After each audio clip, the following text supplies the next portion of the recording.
ప్రభువైన యేసుక్రీస్తు నామమునకే మహిమ కలుగును గాక. యెహోషువ గ్రంథము 8వ అధ్యాయము మొదటి నుంచి కొన్ని మాటలను ధ్యానం చేసుకుందాం.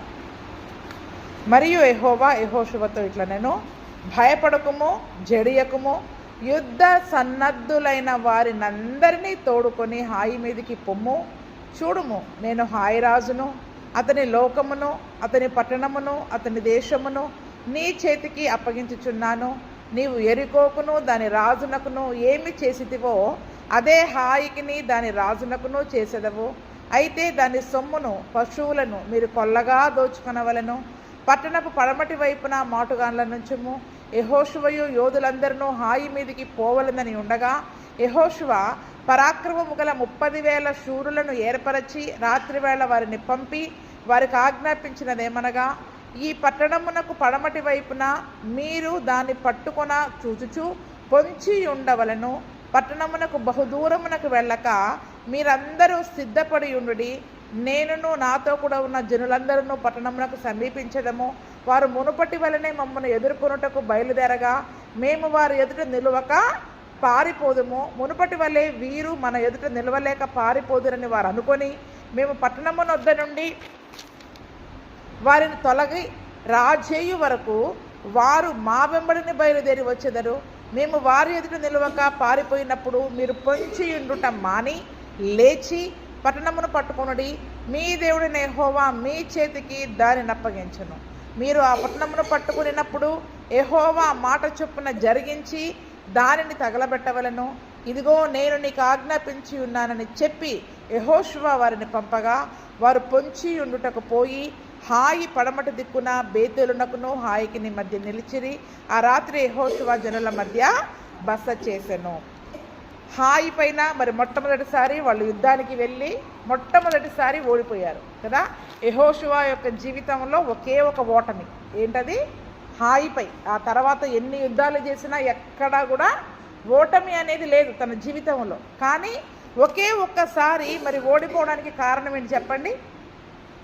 ఆ ఒక్కసారి దేవుని దగ్గర అడగకుండా తన సొంత ఆలోచనను బట్టి ముందుకెళ్ళాడు. ఏ ఆలోచనను బట్టి వెళ్ళారు? ఆ వేగుల వారు చూసి వచ్చి చెప్పారు 2-3 వేల మంది వెళ్ళొచ్చు అని ఒక ఆలోచన చెప్పగానే ఆ సొంత ఆలోచనను బట్టి వాళ్ళు ముందుకెళ్ళిపోయారు. దేవుని సన్నిధిలో విచారణ చేయలేదు. ఎలాగ వెళ్ళాలి అనే దాన్ని కూడా అక్కడ అడిగినట్టుగా మరి మనం చూడలేదు. కావున మరి హాయి పైన మరి ఘోరముగా, అది మొదటి కారణం. రెండవ కారణం ఏంటి? శాపగ్రస్తమైంది. మరి వారు దాచి ఉంచుకోవడం ద్వారా దానిని బట్టి మరి వాళ్ళు ఓటమి పాలైపోయారు. అయితే ఇప్పుడు రెండవసారి హాయి పైకి యుద్ధానికి దేవుడు వెళ్ళమంటున్నాడు. ఇప్పుడు దేవుడు ప్లాన్ వేశాడు. ఏం చెప్పండి? మన ప్లాన్స్ కాదు, ఇప్పుడు మన ఆలోచన కాదు, మన ప్రణాళిక కాదు. దేవుడు ఒక ఆలోచనను నిర్ణయించి ఎలా యుద్ధం చేయాలి దానిపైకి కదా. ఇప్పుడు సమస్య పైన యుద్ధం చేయాలంటే మనకు తెలిసింది ఒకటే, ప్రార్థన చేయడం ఒకటే, అంతకుమించి ఇంకేం తెలియదు. కానీ దానిపైన ఎలాగ మనం యుద్ధం చేయాలి అనేది దేవుడు దగ్గర మనం అడిగితే దేవుడు ఆలోచన ఇస్తాడు. ఏం ఆలోచన ఇస్తాడు చెప్పండి? దేవుడు మనకి ఆలోచన ఇస్తాడు. ఆ ఆలోచనను బట్టి మనం చేయాలి. ఆ ఆలోచనను బట్టి చేయాలి. ఇక్కడ యెహోవాయే యెహోషువతో ఇప్పుడు అంటున్నాడు, భయపడకుమో, జడియకుమో, యుద్ధ సన్నద్ధులైన వారందరినీ తోడుకొని నువ్వు హాయి మీదకి వెళ్ళు. ఇంకా ఇప్పుడు రెండోసారి మళ్ళీ వెళితే ఓడిపోతానేమో అన్న భయము అవసరం లేదు. యుద్ధ సన్నద్ధులై హాయి మీదకి మీరు యుద్ధానికి వెళ్ళండి. చూడుము, నేను హాయి రాజును, అతని జనులను, అతని పట్టణాన్ని, అతని దేశాన్ని నీ చేతికి నేను అప్పగిస్తున్నాను. నువ్వు చూడు, కళ్ళారా నువ్వు చూస్తూ ఉండు.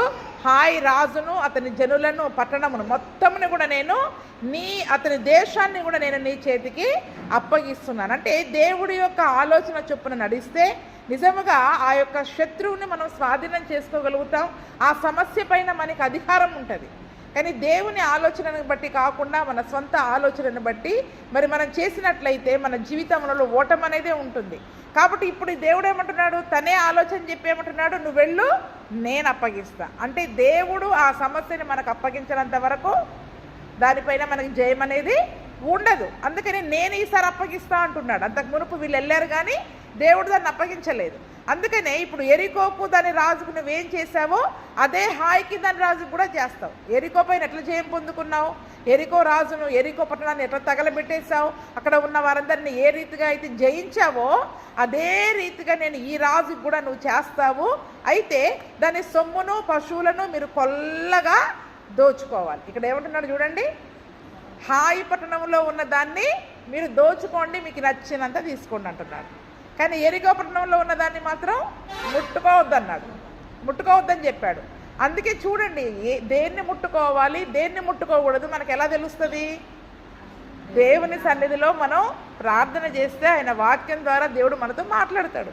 ఏవి తినాలి, ఏం తినకూడదు, ఏం మాట్లాడాలి, ఏం మాట్లాడకూడదు, ఏం చేయాలి, ఏం చేయకూడదు, ఏవి మన ఇంట్లో ఉండాలి, ఏవి ఉండకూడదు, ఏవి మన హృదయంలో ఉండాలి, ఏవి ఉండకూడదు ఎప్పుడు తెలుసుకుంటాం మనం? దేవుడు సన్నిధిలో మనం కూర్చున్నప్పుడు ఆ వాక్యం ద్వారా దేవుడు మనతో మాట్లాడినప్పుడు మనం తెలుసుకోగలుగుతాం. ఇక్కడ యేసే దేవుడే మాట్లాడుతున్నాడు. ఏమంటున్నాడు? మీరు కొల్ల సొమ్ముని ఇప్పుడు సమృద్ధిగా దోచుకోండి. కానీ ఆ ఎరుకో మీదకి పోయినప్పుడు మాత్రం ఒక్కటి కూడా ముట్టుకోవడానికి లేదు. ముట్టుకున్నందుకు ఏం జరిగిందో అధ్యాయం అంతా చదువుకున్నాం. ముట్టుకున్నందుకు ఏం జరిగిందో అధ్యాయం అంతా జరిగాం. అందుకనే ఏ స్థలములో మనం తీసుకోవాలి. ఎందుకంటే ఎరికో శాపగ్రస్తమైన పట్టణం. ఏం పట్టణం చెప్పండి? ఎరికో శాపగ్రస్తమైన పట్టణం. కాబట్టి ఆ శాపగ్రస్తమైన పట్టణములోనిది ఏది కూడా మన మధ్యలో ఉన్నట్లయితే మనం కూడా శాపగ్రస్తులమైపోతాం. కానీ హాయి శాపగ్రస్తమైంది కాదు, కానీ దాన్ని జయించుకుంటూ వెళ్ళాలి, దాన్ని వీళ్ళు స్వాధీనం చేసుకోవాలి. కాబట్టి ఏమంటున్నాడు? దాన్నంతా కొల్ల సొమ్మును మీరు ఉపయోగించుకోండి. వారి పశువులను, వారి ఎడ్లని, వారి వెండిని, బంగారాన్ని, డబ్బును, వస్తువులని, ఆహార పదార్థాలని వారి ఇళ్లలోకి పోయి చంపేశాక వారి ఆహార పదార్థాలు కూడా మరి సైనికులకి వీళ్ళకి కావలసినంత మీరు ఉంచుకోండి. అంతేకాకుండా ఈసారి హాయి పట్టణం పైకి వెళ్ళినప్పుడు ఏమని చెప్తూ ఉన్నారు? పట్టణపు పడమటి వైపున మాటుగాన్లను ఉంచాలి. ఏం చేయాలంట? పడమటి వైపున మాటుగాన్లను ఉంచాలి. యెహోషువ యోధులందరూ హాయి మీదకి పోవాలని ఉండగా యెహోషువ ఏం చేశాడు? ఇప్పుడు ఒక 30 పరాక్రమము గల 30,000 మంది శూరులను ఏర్పరిచి రాత్రి వేళ వాళ్ళందరినీ కూడా పంపించాడు. పంపించేటప్పుడు ఏం చెప్పాడంట? పడమటి వైపున మీరు దాన్ని పట్టుకొన చూచుచూ పొంచి ఉండవలను. దూరంగా వెళ్ళొద్దు, పట్టణానికి దూరంగా వెళ్ళొద్దు. పట్టణం యొక్క పడమటి వైపుకు మీరు వెళ్ళండి. ఎక్కడ? పట్టణం యొక్క పడమటి వైపు. ఆ పడమటి వైపున వాళ్ళకి బేతేలు అనే ఊరు కూడా ఉంటుంది. ఇప్పుడు మనం బేతేలు అనే గ్రామం చదువుకుంటాం కదా. బేతేలు ఎవరంటే యాకోబు గారు మొట్టమొదటగా అక్కడ స్తంభాన్ని నిలిపి ప్రదేశం. అయితే ఆ బేతేలు అనే పట్టణం కూడా అక్కడ ఉంది.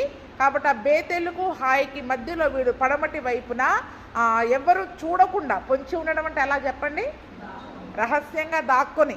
ఎలాగా? రహస్యంగా మీరు దాగి ఉండండి. ఒక ప్లాన్ వేశాడు దేవుడు అక్కడ. ఏం ప్లాన్ అది?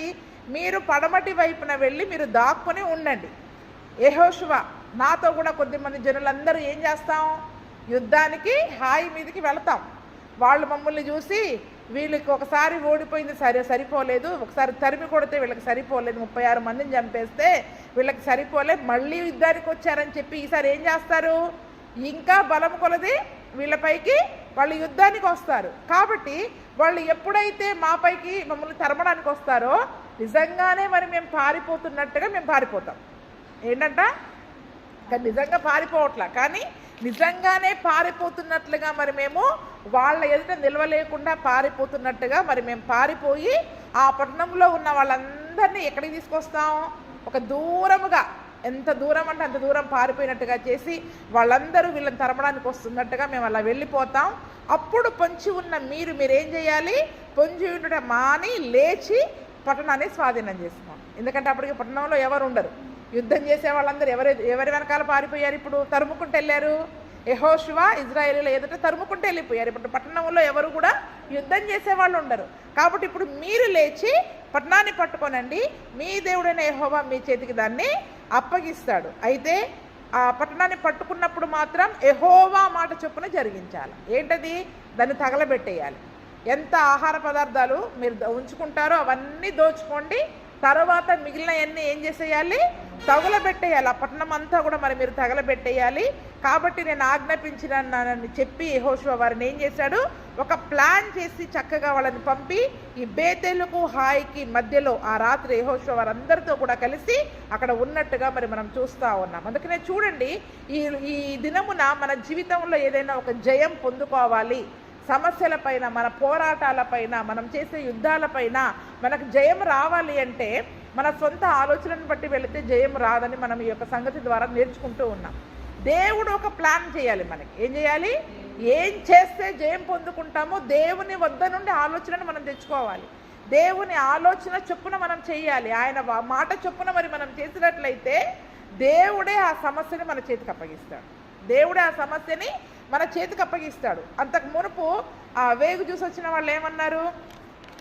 హాయి చాలా చిన్నపడడం అయ్యా, 2-3 వేల మంది వెళితే చాలు హాయిని పట్టుకోవచ్చు. ఎంతమంది వెళితే చాలు? 2-3 వేల మందిని వెళితే చాలు హాయిని పట్టుకోవచ్చు అని అక్కడ చెప్పేస్తున్నాడు. కానీ ఎంతమందిని సమకూర్చమని చెప్పాడు? 30,000 మంది శూరులు, పరాక్రమము గల శూరులు. ఎవరు వాళ్ళు? ఏమండి, 2-3 వేల మంది ఎంతమంది ఎక్కడున్నారు? 30,000 మంది ఎంతమంది ఉన్నారు? ఈరోజు మనం చాలాసార్లు ఇలా అనుకుంటాం, చిన్న సమస్యే కదా, చిన్న కర్రతో కొడితే సరిపోద్దని అనుకుంటాం. అందుకని ఒక సామెత చెప్తా ఉంటారు కదా, చిన్న పామునైనా పెద్ద కర్రతో కొట్టాలంట. హాయి పడడం చిన్నదే, కానీ దానిపైన పోరాటం గొప్పది. ఈరోజు మనలో ఉన్న చిన్న బలహీనతలే కదా అని మనం వాటిని ఏం చేస్తుంటామంటే నిర్లక్ష్యంగా విడిచిపెడుతుంటాం. ఏదో అప్పుడప్పుడు వాటి కొరకు మనం ప్రార్థన చేస్తాం. వాటిపైన పరిపూర్ణమైన జయాన్ని మనం పొందుకోలేకపోతున్నాం. ఎందుకని అంటే వాటి గురించి మనం ఎక్కువగా పట్టుదల కలిగి ప్రార్థన చేయలేకపోవడం ద్వారా, లేకపోవడం ద్వారా. అందుకని ఇక్కడ కూడా చూడండి, చక్కగా పొంచి ఉండి మాటు వేసి, ఎలాగా ఒక సమస్యని మనం జయించాలంటే ముందు మాటు వేయాలి. చూసారా, మా నేషనల్ జియోగ్రఫిక్ ఛానల్లో ఒక దుప్పినో లేడినో పట్టుకోవాలంటే పులి ఎట్లా మాట వేస్తుంది? అవకాశం కొరకు ఎదురు చూడాలి. దేని కొరకు ఎదురు చూడాలి చెప్పండి? అవకాశం కొరకు. ఇక ఇదే మొదలుపెట్టిందే ప్రార్థన. మనకి ఇంకా ఒకటే మొదలు పెట్టేస్తాం. యుద్ధం చేయడం అంటే కత్తి పట్టుకొని పరిగెత్తడం కాదు. అవకాశం కొరకు ఎదురు చూడాలి. దేని కొరకు ఎదురు చూడాలా? అవకాశం కొరకు ఎదురు చూసి అక్కడ మాటగానే పెట్టాడు. వాళ్ళు ముందు రావడానికి లేదు. యెహోషువ ఆజ్ఞించే వరకు వాళ్ళు ముందు రావడానికి వీలు లేదు. ఎప్పుడు అవకాశం వస్తుంది? ఇక్కడ ఉన్న వాళ్ళందరూ బయటికి పోవాలి, పట్టణం ఖాళీ కావాలి, ఈ పట్టణం అంతా కూడా ఖాళీ అవ్వాలి. అందుకనే యుద్ధం చేసేది మనమే, కానీ జయం ఎవరి చేతిలో ఉంది? దేవుడి చేతిలో ఉంది. అందుకనే కీర్తన గ్రంథంలో చాలాసార్లు అంటున్నాడు ఆయన, మా బాహుబలము చేతనైనను మా యొక్క హస్తబలము చేతనైనా కాదు, అది నీ హస్తబలము, నీ దక్షిణ హస్తము, నీ బాహువు చేతనే, నీ ముఖకాంతి వారికి విజయాన్ని కలగజేసింది. అందుకనే దేవుడు మన పక్షంగా యుద్ధము చేయాలి. తన ఆలోచన చొప్పున చేసినప్పుడు మాత్రమే మనం జయాన్ని పొందుకుంటాం. కీర్తనల గ్రంథం 44వ అధ్యాయము 3వ వచనంలో చదవండి ఒక మాట. జనముల నిర్మూలన చేసి వారిని వ్యాపింపచేసితివి. వారు తమ ఖడ్గము చేత దేశంను స్వాధీనపరచుకొనలేదు. వారి బాహువు వారికి జయమియ్యలేదు. నీవు వారిని కటాక్షించితివి గనక నీ దక్షిణ హస్తమే, నీ బాహువే, నీ ముఖకాంతియే వారికి విజయము. అందుకని చూడండి, అక్కడ మాటికి అంటున్నాడు, వాళ్ళ ఖడ్గము కాదు, మన ఖడ్గము కాదు, మన ప్రార్థన కాదు, మన భక్తి కాదు, ఎంతసేపటికి దేవుని కటాక్షం మన పైన ఉండాలి. మన బాహువు కాదు, మన భక్తి కాదు, మన విశ్వాసము కాదు, మన ప్రార్థన కాదు. అవి మనం చేయాలి కాబట్టి చేస్తూ ఉన్నాం. దేవుని కటాక్షం ఉండాలి మన పైన. ఎవరిపైన ఉండాలి? మొదటిసారి వెళ్ళినప్పుడు దేవుడు కనికరించాలి, ఎందుకంటే దేవుని చిత్తం కాకుండా వాళ్ళు వెళ్ళిపోయారు. కానీ ఈసారి దేవుడు వారిని కటాక్షించాడు గనక నీ దక్షిణ హస్తమే, నీ బాహువే, నీ ముఖ కాంతి వారికి విజయము కలగ చేశాను. ఈరోజు మన జీవితంలో గుర్తుంచుకోవాల్సిన విషయం ఏంటంటే, మన భక్తి జీవితము, మన ప్రార్థన జీవితం వల్ల కాదు, దేవుడు మనల్ని కటాక్షిస్తేనే మన జీవితంలో జయం వస్తుంది. కాబట్టి దేవుని కనికరము కొరకు కనిపెట్టుకుని ప్రార్థన చేయాలి. ఆయన కటాక్షము కొరకు మరి మనము దేవుని సన్నిధిలో మనం ఎందుకు ప్రార్థన చేయాలా? ఆయన కనికరం కొరకు, కటాక్షం కొరకు ప్రార్థన చేయాలి. ఆయన కటాక్షిస్తే యుద్ధంలో విజయము ఆయన ఇచ్చేస్తాడు. మనం ఏం చేస్తామంటే దేవుని పక్కన పెడతాం. నాకు జయం కావాలి, జయం కావాలి, జయం కావాలి, అంతేనా?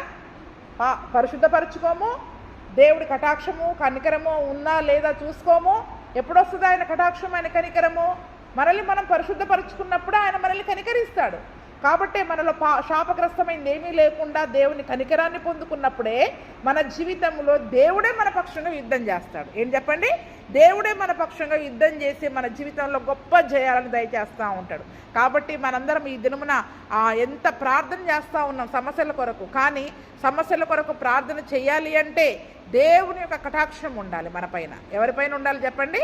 మనపైన దేవుని కటాక్షం ఉన్నప్పుడే వాటిపైన మనం గొప్ప జయాన్ని పొందుకుంటాం. 46:11 కూడా చదవండి. సైన్యములకు అధిపతి యెహోవా మనకు తోడై ఉన్నాడు, యాకోబు యొక్క దేవుడు మనకు ఆశ్రయమై ఉన్నాడు కదండి. ఎప్పుడు మనం అన్ని జనులలో గొప్పగా మనము విజయాన్ని పొందుకుంటామంటే సైన్యములకు అధిపతి యెహోవా లేదా యాకోబు యొక్క దేవుడు మనకు తోడై ఉన్నప్పుడు, మనకు ఆశ్రయమై ఉన్నప్పుడు. సైన్యములకు అధిపతి యెహోవా ఆయన తన సైన్యంతో వచ్చి మన పక్షంగా యుద్ధం చేస్తాడు. ఆయన మనకి తోడుగా లేకపోతే ఆయన సైన్యం ఉండదు, మనమే చేస్తూ ఉంటాం. మోకాళ్ళు అరిగిపోతాయి, ఎన్ని సంవత్సరాలు ఒకే దాన్ని పట్టుకొని చేస్తూ ఉంటాం.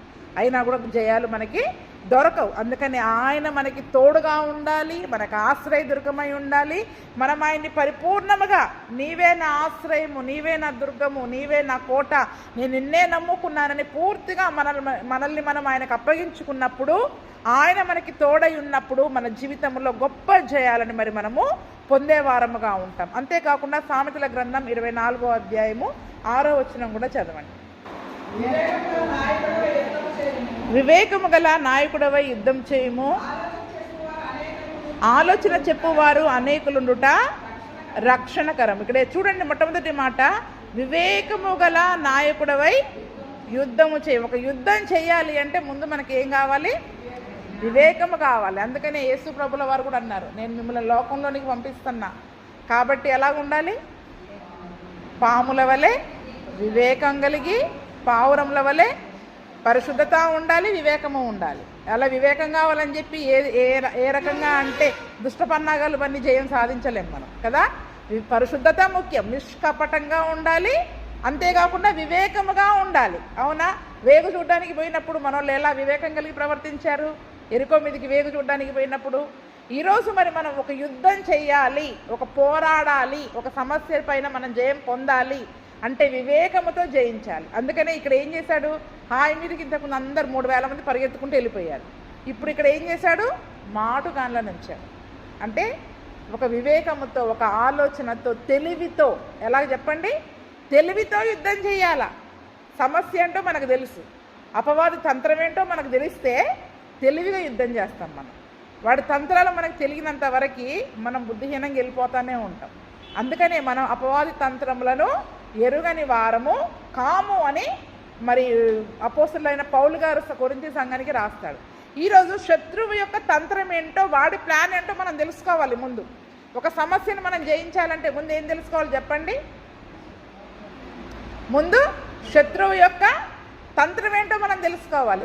ఒక సమస్య మన కుటుంబం మీదకి వచ్చింది, ముందు ఆ సమస్య ఎందుకు వచ్చింది, ఏ రకంగా వచ్చింది అనేది మనం తెలుసుకోలేకపోతే దానిపైన ఏ రకమైన వివేకముతో దాన్ని మనం జయించలేం. అందుకని ఏదో సమస్యలను ఎందుకు జయించలేకపోతున్నారంటే ఈరోజు చాలామంది వివేకము కలిగి యుద్ధం చేయట్లే, వివేకము కలిగి ప్రార్థన చేయట్లే. ఎలా ప్రార్థన చేయట్లేదు? వివేకము కలిగి ప్రార్థన చేయట్లే. కాబట్టి మనం యొక్క యుద్ధాన్ని మనం జరిగించలేకపోతా ఉన్నాం. అందుకని ఇక్కడ యెహోషువతో దేవుడు ఏమని చెప్తున్నాడు? వివేకము కలిగిన నాయకుడవై యుద్ధాలు చేయి. అంతకుముందు కూడా ఒక మాట చెప్పా, యుద్ధాయుధముల కంటే ఏది శ్రేష్టము? జ్ఞానము శ్రేష్టం. అవునా? యుద్ధం చేయడం ఒక్కటే మనకు తెలుసు, ప్రార్థన చేయడం ఒక్కటే తెలుసు. జ్ఞానముతో ప్రార్థన చేయాలా, తెలివితో ప్రార్థన చేయాలి, వివేకముతో ప్రార్థన చేయాలా. ఏ ప్రార్థన చేస్తే దేనిపైన జయం పొందుకుంటాము అనే ఆ వివేకము, జ్ఞానము మనకి లేకపోవడం ద్వారా చాలా సమస్యలపైన మనం జయం పొందుకోవట్లే. చూడండి, ఇప్పుడు యెహోషువ ఓడిపోయారు హాయి పైన. యెహోషువ ఏ ప్రార్థన చేశాడు? అవునా లేదా? ఇప్పుడు మనకి అనారోగ్య సమస్య ఉంది, ఈ ప్రార్థన తీసుకొచ్చి అక్కడ పెడదామా చెప్పండి? అంటే ఏ సమయంలో ఏ ప్రార్థన చేయాలి అనే జ్ఞానం కూడా మనకి రావాలి. దేవునికి ఎలా ఇష్టంగా మనం ప్రార్థన చేయాలి, ఎటువంటి ప్రార్థన చేస్తే ఆయనకి మనము ఇష్టంగా ఉంటాము, ఆయనకి ఇష్టంగా ఉంటుంది అనేది కూడా పరిశుద్ధత, యథార్థత, నీతిని కలిగి దేవుని సన్నిధిలో మనము ప్రార్థన చేయాలి. అందుకనే చూడండి, వివేకము కలిగి యుద్ధం చేయాలి. ఇప్పుడు ఏం చేశాడు? ఇంతకు మునుపులాగా డైరెక్ట్గా యుద్ధానికి వెళ్ళలే, మాటుగాండ్రను ఉంచాడు. ఎందుకు ఈ మాటుగాండ్రను ఉంచడంలో ఉద్దేశం ఏంటి చెప్పండి? జ్ఞానంతో యుద్ధం చేయాలి, తెలివితో యుద్ధం చేయాలి. శత్రువు యొక్క తంత్రం ఏంటో తెలుసు. పోయినసారి ఏం చేశారు? తరుముకుంటూ ఊరంతా, ఈసారి పోయినసారి తరిమింది సరిపోలేదని ఊరంతా ఎలాగైనా ఏం చేస్తారు? ఆడోళ్ళు పిల్లలు అందరం కలిసి తరుముదాం పదా అని అందరూ వస్తారు. వచ్చినప్పుడు ఊరు ఖాళీ అయినప్పుడు పట్టుకోవాలి. అది వివేకము కలిగి ఒక ప్లాన్ చేసి ఆ పట్టణాన్ని ఎలా పట్టుకోవాలి. ఈరోజు హాయి అంటే ఏమని చెప్పాను? లోకమా? హాయి అంటే శరీరం, ఎరుకో అంటే లోకం అని చెప్పా. ఇప్పుడు మనం ఏం చేస్తాం? మన శరీర కార్యాలు మనలో ఉన్నప్పుడు వాటిని మనం చాలామంది అసలు జయించలేకపోతా ఉన్నారు. ఇప్పుడు ఎలా యుద్ధం చేయాలి చెప్పండి? శరీర కార్యాలపైన చెప్పండి. ఇప్పుడు శరీర కార్యాలపైన ఎలా యుద్ధం చేయాలి? మాటుకాండను పెట్టాలా? ఏం చేయాలా? మాటుకాండను ఉంచాలా? ఎప్పుడు దాన్ని ఎలా జయించాలి? ఒక్కసారిగా వాక్యం వినగానే చంపేసుకుందామంటే చంపేసుకుంటారా? నోటిని చంపేయమని చెప్తున్నాం, చంపేస్తున్నారా? మళ్ళీ అదే. ఎందుకంటే మీరు మాటుకాండను పెట్టట్లేదు, వివేకం కలిగి ప్రార్థన చేయట్లేదు, వివేకం కలిగి యుద్ధాలు చేయట్లేదు, వివేకం కలిగి జీవించలేకపోతున్నాం. కాబట్టి ఆ సమస్య పైన జయాన్ని ఏం చేస్తున్నారు? శరీర కార్యాలని జయించలేకపోతా ఉన్నారు. ఈ దినమున అటువంటి వివేకము కలిగి మాటుగాండ్ల నుంచి ఈరోజు మనము లోకాన్ని జయించాలి, శరీరాన్ని జయించాలి. చూడండి, ఇప్పుడు ఎరుకను జయించడానికి కూడా దేవుడు ఒక ప్లాన్ ఇచ్చాడా లేదా? దాని చుట్టూ చెప్పండి ఎన్ని రోజులు? 6 రోజులు తిరిగారు. 7వ రోజు 7 సార్లు తిరిగి బూరలు ఊది ఆర్భాటంతో చెప్పిన ప్రతిదాన్ని చేసుకుంటూ వెళ్ళిపోయారు. ఇది చేయకపోతే ఏమవుతుంది, ఇది చేయకపోతే ఏమవుద్ది. ఇప్పుడు మనం ఏం చేస్తున్నాం? ఈ ఒక్కటి చేయకపోతే ఏమైద్ది? అబ్బా 7 సార్లు తిరిగాం కదా, ఇంకా బూరలు ఊదకపోతే అలసిపోయాంగా, గట్టి కేకలేయండమ్మా అంటే కేకలేయకపోతే ఏమైంది, చిన్నగా రుద్దాంలే అని, అవునా? పనికిరాని వాటికి కేకలేస్తాం. అంటే దేవుడు చెప్పింది చెప్పినట్టు మనం చేసుకుంటూ వెళ్ళిపోవాలంతే. అలా వివేకము కలిగి మన శరీర సంబంధమైన శరీర కార్యాలను కూడా, ఈ హాయి వంటి చిన్న చిన్న బలహీనతలను కూడా మనం జయించలేనట్లయితే ఘోరంగా ఓడిపోతూ ఉంటాం. ఆత్మీయ జీవితంలో ఓటమి ఎక్కడి నుండి వస్తుంది చెప్పండి? లోకాన్ని జయిస్తున్నాం, హాయిని జయించలేకపోతాం, మన శరీరాన్ని మరి మనము జయించలేకపోతా ఉన్నాం. అందుకనే ఈ దినమున మరి మాటుగాండ్ల నుంచి దేవుడు ఎట్లా చెప్పాడో ఆ ప్లాన్ ఆఫ్ యాక్షన్ ప్రకారం మీరు ఇలా చెయ్యండి అని యెహోషువ వారికి ఆజ్ఞాపించాడు. సామెతల గ్రంథం 21వ అధ్యాయం 30-31 వచనాలు కూడా చదవండి. యెహోవాకు విరోధమైన జ్ఞానమైనను వివేచన అయినను ఆలోచన అయినను నిలవదు. యుద్ధ దినమునకు గుర్రములను ఆయత్తపరచుట కద్దు, కానీ రక్షణ యెహోవా ఆధీనము. చూడండి, ఇక్కడ యెహోవాకు విరోధమైన ఒక జ్ఞానము కానీ వివేచన కానీ ఆలోచన కానీ, అంటే జ్ఞానం వివేకం ఆలోచన ఉంటే సరిపోదు, అది దేవునికి అనుకూలంగా ఉందా లేదా చూసుకోవాలి. ఏముంది చూడండి, ఈరోజు మనకు ఒక ఆలోచన వచ్చింది, అబ్బా ఇది నాకు వచ్చిన ఆలోచన మంచిది, జ్ఞానంతో ఒక ఆలోచన చేసా అనుకుంటున్నాం. అది జ్ఞానమైన వివేకమైన ఆలోచన అయినా మన దృష్టికి అది వివేకమే జ్ఞానమే, కానీ దేవుని దృష్టికి అది మంచిదా కాదా, ఆయనకి విరోధం ఉందా లేదా, అది మనల్ని మనం పరీక్షించుకోవాలి. అందుకని ఇక్కడ ఏమంటున్నాడు? యెహోవాకు విరోధమైన జ్ఞానం కానీ వివేకము కానీ ఆలోచన కానీ నిలబడదు. హాయి మీదికి వాళ్ళు వెళ్ళారు. వీళ్ళు అనుకున్నారు ఎంత భలే ప్లాన్ చేసుకున్నాం, 3000 మందితో వెళ్ళిపోతే మనం జయం పొందుకుంటామని వెళ్ళిపోయారు. కానీ అది దేవునికి విరోధమైన ఆలోచన, దేవునికి విరుద్ధమైన జ్ఞానం. వాళ్ళ జ్ఞానం పైన వాళ్ళు ఆధారపడ్డారు. అందుకని దేవుని దృష్టికి సరైన జ్ఞానం కాదది. అందుకని అంటున్నాడు అక్కడ, యుద్ధ దినమునకు గుర్రములను ఆయత్తపరచుట కద్దు. అవునా? యుద్ధం అనగానే అందరు ఏం చేస్తారు? గుర్రాలను సిద్ధపరుస్తారు, సైన్యాన్ని సిద్ధపరుస్తారు. కానీ రక్షణ ఎక్కడి నుంచి రావాలి? జయం ఎక్కడి నుంచి రావాలి? భక్తి సమస్య ఉందని చెప్తే ప్రార్థనలకు అందరం సిద్ధపడతాం, ప్రార్థన చేయాలని అందరికీ తెలుసు. కానీ జయం వచ్చేది ఎక్కడి నుండి? దేవుడి దగ్గర నుండి. రక్షణ వచ్చేది ఎక్కడి నుండి? ఎప్పుడు? ఆయనకి విరోధముగా మన ఆలోచనలు కానీ తలంపులు కానీ మాటలు కానీ క్రియలు కానీ ఉండనంత వరకు, ఆయనకి విరోధంగా చేసే అన్ని ఆలోచించి చేసే పనులన్నీ చేసి ఇక్కడికి వచ్చి అన్ని సిద్ధం చేసుకొని మనం ఎంత ప్రార్థన చేసినా ఎంత పోరాడినా రక్షణ రాదు, జయము రాదు. రక్షణ రాదు, జయము రాదు. అందుకనే యెహోవాకు విరోధమైన ఆలోచన అయినను జ్ఞానమైనను వివేకమైనను నిలబడదు. దేవునికి విరుద్ధంగా. అందుకనే నేను ప్రతి దానికి ఏం చెప్తా? వాక్యంలో నా ఆలోచన వాక్యానికి సమరూపంగా ఉందా లేదా, నాకు వచ్చిన ఆలోచనని, తలంపుని, ఆ జ్ఞానాన్ని వాక్యం సరే అంటుందా లేదా. ముందు ఎక్కడికి వచ్చి పరిశీలించుకోవాలి? వాక్యంతో పరిశీలించుకోవాలి. దేవుడు అంటే మళ్ళీ మనకి ప్రార్థనే గుర్తొస్తుంది. ప్రార్థన చేస్తారు, కానీ ఎట్లా తెలుస్తుంది మనకి? చెప్పండి అమ్మా. జవాబు ఎలా తెలుస్తుంది? వాక్యం ద్వారా సేవకులు మాట్లాడినప్పుడు, లేకపోతే ఈ వాక్యం ద్వారా దైవ సేవకుల ద్వారా దేవుడు మీతో మాట్లాడతాడు. ఏం చేయాలి, ఏం చేయకూడదని చెప్పినప్పుడు. అవునా? ఆ చెప్పినప్పుడు ఆ వాక్యాన్ని మనం గుర్తుపెట్టుకోవాలి. అవునా? పేర్లన్నీ మర్చిపోతున్నారు, వాక్యం అన్నీ మర్చిపోతున్నారు. ఇంకేం గుర్తుంటుంది మరి మనకి? అప్పుడు దేవునికి విరోధంగా చేస్తున్నామా, ఆయనకు అనుకూలంగా చేస్తున్నామా? మీరు ఎలా గుర్తుపట్టగలుగుతారు? ఒకటే తెలుసు, ప్రార్థన చేయడం. అందుకే ప్రార్థనలు చేస్తున్నారు, కానీ ఆయనకి విరోధముగా ప్రవర్తిస్తూ మనం యుద్ధం చేస్తున్నామా? యుద్ధము అంటే పోరాటమే, ప్రార్థనే. కాబట్టి ఈరోజు యుద్ధానికి గుర్రాలను ఆయత్తపరుస్తున్నాం, ప్రార్థనకి మన హృదయాలను సిద్ధపరుచుకుంటున్నాం. కానీ దేవునికి విరోధమైన ఆలోచన, జ్ఞానాన్ని మనం కలిగి ఉన్నట్లయితే ఆ తలంపులు ఏవి మన జీవితంలో నెరవేరవు, మన జీవితంలో జయం అనేదే రాదు. అందుకనే చూడండి, ఈ దినమున హాయి పైకి మొదటి వీళ్ళ ఆలోచనను బట్టి వెళ్ళారు, వీళ్ళ జ్ఞానాన్ని బట్టి వెళ్ళారు, వీళ్ళ వివేకవంతులం అనుకుని వెళ్ళారు. కానీ అవేవి నిలబడలేదు, రక్షణ రాలేదు, జయము రాలేదు. ఈసారి దేవుడు ప్లాన్ ఇచ్చాడు. ఏం చేశాడు చెప్పండి? ఇప్పుడు యెహోషువకి దేవుడు ఎవరితో మాట్లాడారు? దేవుడే మాట్లాడాడు. దైవ సేవకుల ద్వారా, వాక్యం ద్వారా ఈరోజు దేవుడే మనతో మాట్లాడుతూ ఉంటాడు. మాట్లాడినప్పుడు నేను చేయవలసినది ఏంటనేది దేవుని చిత్తాన్ని మనం తెలుసుకోవాలి.